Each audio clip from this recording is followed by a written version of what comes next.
UGWUMBA. The rate eji akwatu businesses ndị mmadụ n'ihe gbasara ana. Ọ bụ ihe ịgbanya mmiri.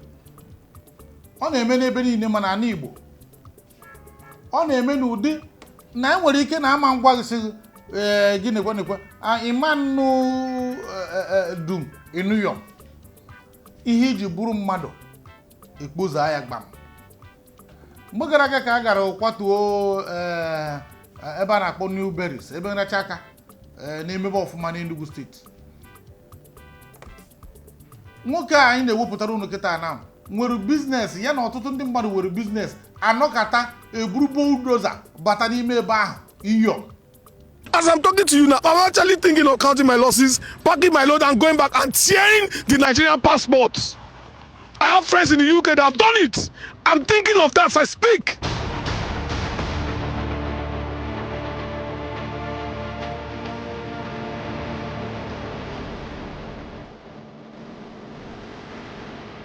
I heard rumors about a week ago that they were coming to claim this land from nowhere. Nobody gave me any notification. Nobody came to me with any form of notice. I decided by myself on Sunday to shut the place down and start evacuating my equipment by myself. On Monday, I evacuated some things. Tuesday morning, I had welders here, I had carpenters here, I had masons, I had people dismantling things. Around 12:01, around 12:01 in the afternoon, bulldozers just came. They saw people on the roof, taking out wood, welders working. They told them to come down and bulldoze the whole place to the ground. Nobody gave me notice. I took a loan from the UK, £75,000 to come and invest in Nigeria. You people say we should come back from diaspora to invest in Nigeria. I've never done one government contract. I don't know anybody in government. I'm not even interested. I came with money from the UK to invest here. So I have to deal with that loan now. 84 staff. 84! That's what I was feeding here. I built this place a year, 3 months ago exactly. That's when I built this place. It's painful. I stood there and I watched it go. Nobody cares. And you're telling me now to convince anybody to come from diaspora to invest in this country? Look at 84 people. What are they going to do? I have a choice. I will go back, count my losses, and find a way of sorting out the loan I took. But look at 84 families just from stopover. There's a place next to me called Barbados. There's Amalashita. There's RM's Dream. There was Hunters. There was Aris. These are all people that are employed. In this place alone, I'm not exaggerating, at least 300 people have been rendered jobless. And you people say they say they're creating jobs? Is this how you create jobs? I've been working with this organization because this place has helped us, so many of us, a lot.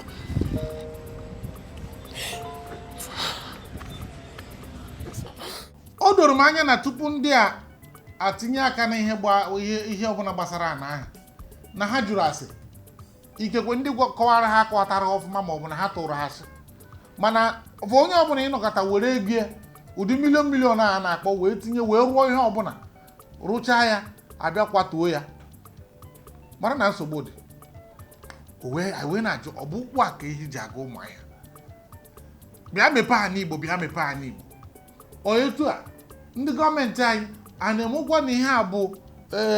ụzọ kwesịrị ime ewepụtara onye ọbụla ga-abụ ịga na gọọmenti webụsaịtị efu ya ka a na-emezi na agwọ nọrọ ibie ya mere anyị ka etinye ọrụ n'ụbọchị tata maka ọtụtụ n'ime ndị be anyị ndị n'obodo Igbo ndị diaspora unu aka a na-emetakasịrị ebere maka na ụfọdụ na-abụrụ akparịkata ha n'ebe ha nọ ha sị ka ha naruo ka na maka ọdịnala be anyị bụ be anyị erutazie ihe dị etu a mee ikekwe maka na ịnọọ na APC maọbụ PDP maọbụ NECO maọbụ JAMB maọbụ APGA otu ọgbọ iburu anya mmiri n'aka wee na Epetike bụ onye otu mụ na ya nọ n'ụbọchị taata Epetike n'afa nke nna na nke ọkpara na nke mmụọ nsọ. epetike Gwumba ihe gbasara ana ihe gbasara investment imepe obodo a na-agwa onye ọbụla bịa ka emepe na be anyị mgbe ụfọdụ tinyezie ya ofu bụ na gọọmenti enweghị webụsaịtị ọ ga-abụ iruo ị mara ka na ọ dị genuine ma ọ bụ na ọ dị genuine ị mara ka dọkụmentị a na-egosi ọ dị genuine ka ọ bụ na ọ dị genuine mgbe sike ihe ifuru maka biko ịma na like I said Gwumba na like karịa na eto okwu ma ọ na-akwanyere ugwu gọọmenti ị na-ekwu webụsaịtị o were ego na ha dị ntụ ha dị aghụghọ ha bụ na adịghị mma maka na ha ma ihe na-achọwa onye ya napụ ego most of ndị a na-asị gị come and invest ịbata gwuo kpannana ma ndị aka odo ma ndị ụdị nnapụ ya napụghị ebe ahụ because ọ bụ na eme datin ọ dị transparent faịlị nweta ihe a chọrọ ngwa gọọmenti ka abịa this project na-ekwe ịrụcha ya abịa kọrọ ya gwuo n'ala not only to frustrate you not because na ha believe maybe onwezi ha na-anata gị n'ekịta vidio onye na-ekwu mmadụ batara ọ na loan £75,000 wee nata ka o wee come back home and invest or not invest whatever the problem is government una ya balance that money ke maka mmadụ 80 something dị employed unu chụpụrụ n'ọrụ sepụ ọnụ n'ala kiri bụ faith unu ihe a na-ekwu ndị come back home akụrụ unu ha mere akụ alụlụ unu ha bịa ka ọ survive unu ya suffocate ya ọ na-ekwu ọbụla chọọ website ọ bụrụ na website si chọgoro ofu office so that na if you want to do anything come to this office ka legitimize ya o nwere nkerizi ihe ọ na-alụ okay now all over the world so na Nigeria ka ji enweghị ka nkwu n'Igbo nke gbasara m na Nigeria ji enwe ohere ka website or structure because ọ bụ na enwere ịbatara okịta aka achọrọ m igo a na-adị na 14 n'ike n'Enugu ije chara asị gị che na ndị nwekwe bụ ndị be Gwumba na mana elesịrị ndị be ihe me mistake ahụ ịmara gị ebe anasị exactly anọgoro ebe ahụ aka akpara onye chọrọ igbu ọnụ ya kwụsị because ọ magadata na ya achọnwụ ya like ihe na kịta eme o nwere ife ya bụ ndị road safety kwụsị moto gị ife a na-akwụsị gị apig na nọmba na phone mmadụ na ihe ọ dị registered ọ dị renewed ọ dị very simple ha ya eme nwunye ihe a bụ just app ka anyị tinye na phone nwee hardware na ọfịs somewhere eze amana eje mana gọọmenti anyị eme because ha chọrọ ntụrụ aghụghọ ndị a kịta ịkpata ego bịa invest you are not sure na invest ị na-agba ndị ya ezugo ohi ndị egwu wayo wakasị ya napụ gị ị na-agbakọ gọọmenti how can you tell me okay mgba na-arụ coastal highway o nwere hotels akwatụrụ that place nke nwoke be anyị mechara na Enugu okay gwa m that thing o nwere reason kpata n'elu ụwa na-ekwata that thing o nwere reason kpata na-ekwata that thing n'elu ụwa considering ndị ọ na-enye ndị exactly ọ bụrụ n'obodo oyibo even na be anyị gọọmenti ọbụla nwe ife m I can say bidoro etan Peter Obi gansị na onye ahụ kwesịrị onye Nigeria ọ bụ na ha chọrọ ịlụ ụzọ ebe a pụtaruo afụ na mmiri a na-enye ndị mmadụ nri ọ na-enwezisi ife nwere bụ abịaghị ala ọhịa emeela ọhịa zerie ọ ka obodo ma ha si eme na nke nọgide kpara such edifice go n'ana ihe na na-enye nri go n'ana gịnị ka ịchọ ka onye ahụ mee ma ị ga-anata bank ha je na-eperish because some of them mgbe ị ga-anata bank onye ahụ bank achọrị bụ ahụ nga ya na-achọrị ha achọrọ gọọmenti na onye na-arịa ego so ihe na-eme kere ndị na-emezi ka ha nataba invest ya ịchọrọ investors mana you don't allow them to invest so kere ịchọ ka eme nna ike gwuru mmadụ because gọọmenti nye na anyị aka a na-ama na-eje ihe na-ekwu gọọmenti anyị Igbo ha na-ekwu gọọmenti central gọọmenti na gọọmenti anyị Igbo because anyị Igbo kwesịrị ị na-eli dọdata na-eforo ọ bụ na emebe anyị nkịta investors ihe ọbụla ibere invest at least ije bere etu a sị gị na ọdụ genuine ife ọ dị ka even mana village ka dị more structured than government maka na o nwere anaghị abịa iji ego na village ijere na palace igwe maọbụ asị gị anaba onye ọbụ si je jụọ village head a ilu osi gị na onye nwe a na-abụ nnukwu nna ife anyị ha na mecha ha ndị ya yobato nna ifo history and that one the more structured than ihe anyị nwere gọọmenti tenọ ọ na-achọ ego eji eme second tenor ọ eji za ọkaibe no finish ya. So biko gọọmenti anyị ka a na-ayọ investors anyị na-anataba anyị ka a gharazi na frustrate ha onye kpacha ego nata aghasịsịarị ya ego eziokwu na nke Senator Pansa bụ na Abuja ka o merụ mana emekwana a na-esibe ka ekesakwu ya nye be nwe na-agafebe echefuru m ka kesa tụnya bi no okenye abịa nọ ọ na-enweghị onye okenye abịago maka gị na ọ bụ mgbo ga-anụ nwunye ọ gbazigharị. So ndị gọọmenti enyere anyị aka ka a kwụsị na frustrate ndị mmadụ okwu a na investors a na-anatanụ onye nata si nyere ya aka onye sigodo Lagos nata ime invest na Anambra steeti emerie ka ọ dịrị ya izi ọ bụ na investor onye ọbụla si outside the state bata ịbụ ndị lesịrị na egwu ewe gọọmenti na ejide onye ahụ gburu ewe menye mkpụrọkwụ n'anya nyekwa onye nke ọzọ ego because you need to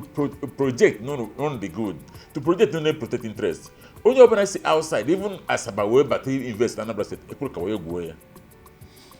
Ọ dị mma ọ bụrụ na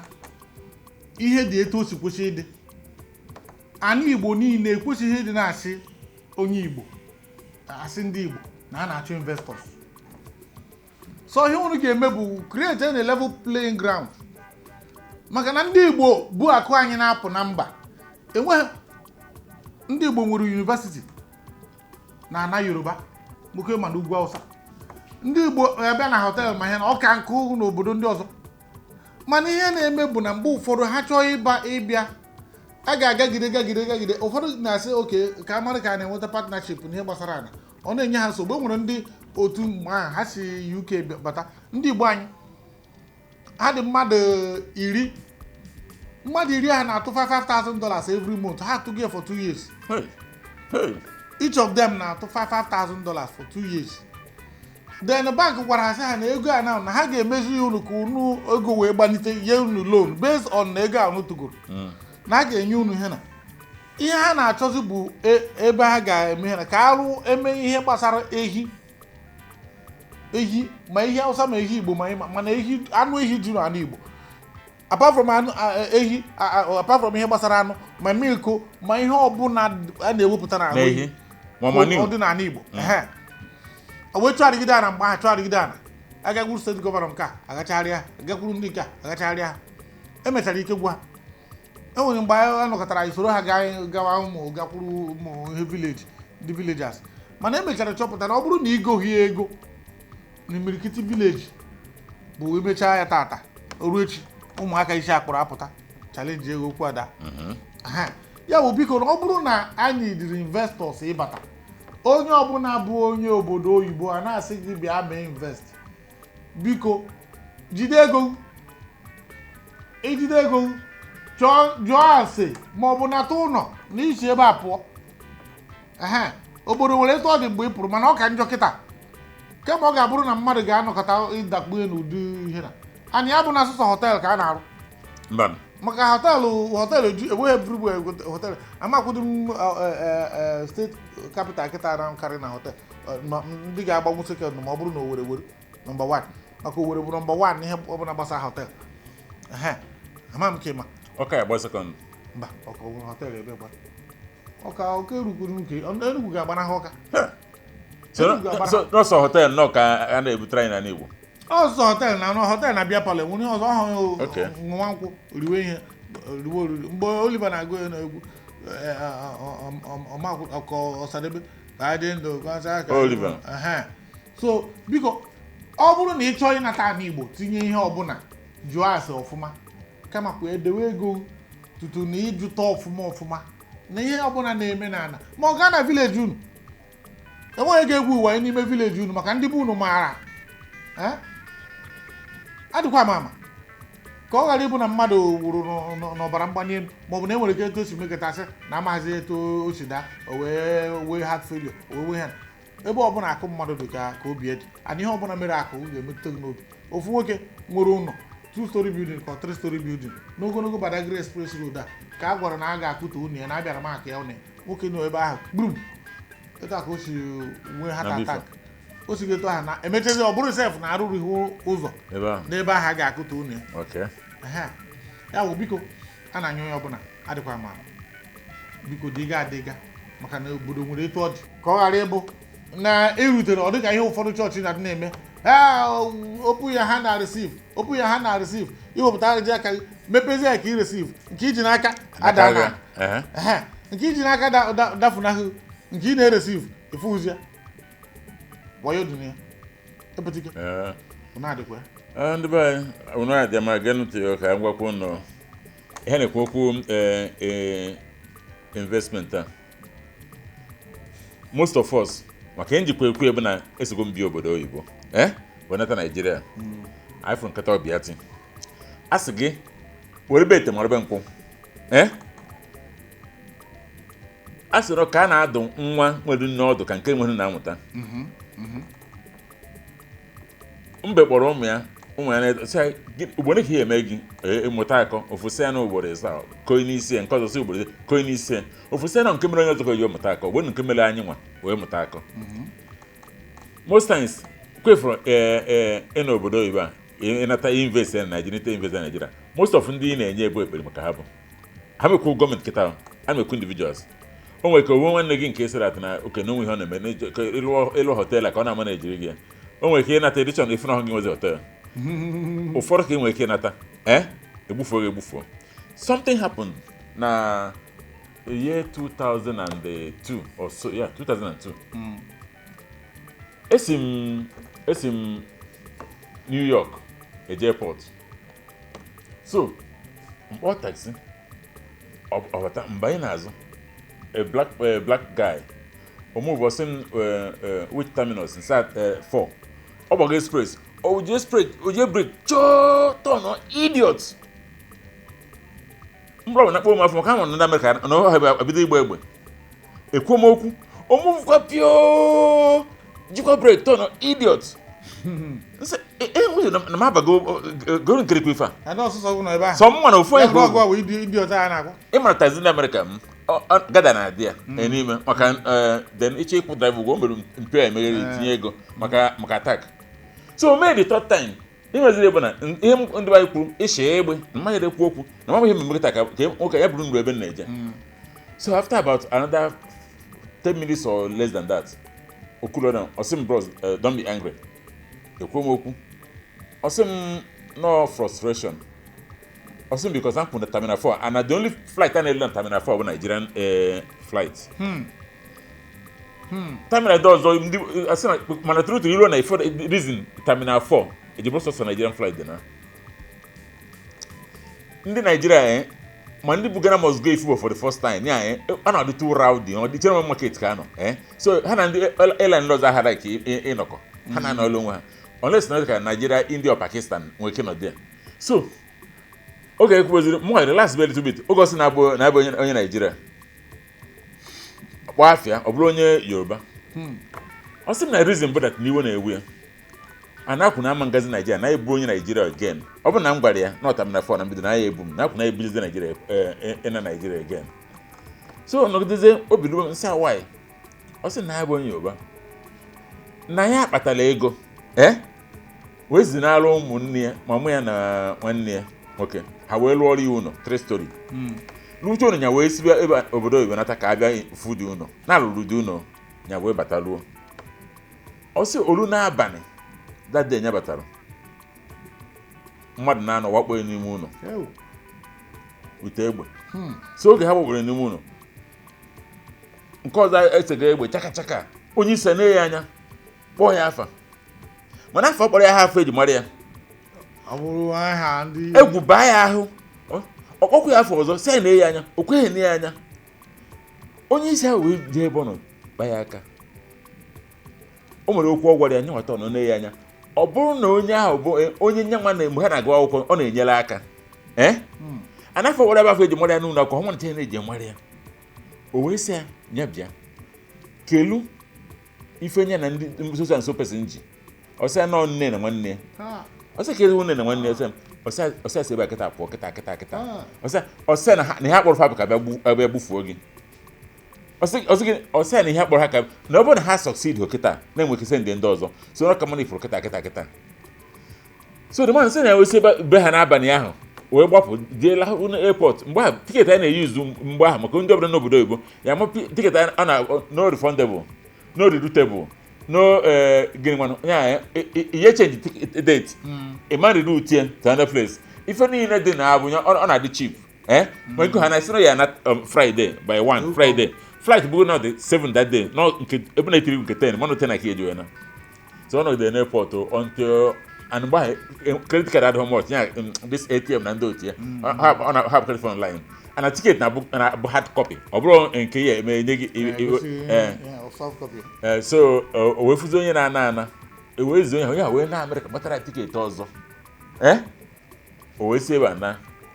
o wee si na ime ọmụkọ na nne ya na nwanne ha ajọ ọzọ ese na-ebufu na echere ndị abịa buru ya eburu bufuo n'ụzọ ka eme akwamozu so saying that na kemgbe anya wee ṅụọ iyi so metodo wana simple don ihe bụkwa na ndị be anyị ka mmụọ na ndị be anyị ahụ wee egbu mmadụ n'ime na anyị na-agba mbọ ọzọ ka m chọrọ ịnụ ya bụrụgo mebe na-eje ọ bụrụ na lukwa na airport ọgwa na adị sorry nkwụọ ya ụgwọ ọ dịka o jiri m discount safe because that embarrassment mana the problem bụ that na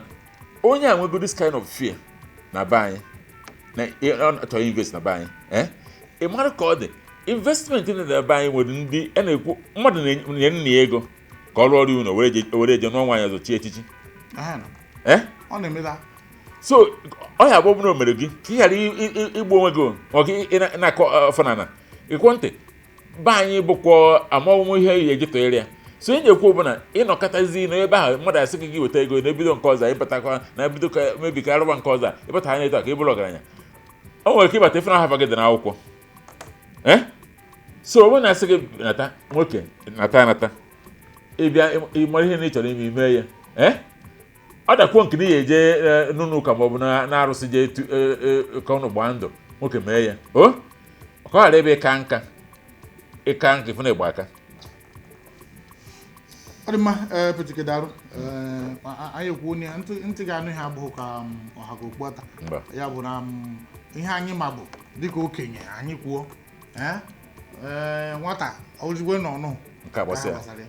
ya bụ na ụna adị ya maka na anyị mere ka a bịa taa ebetịka onye otu Wumba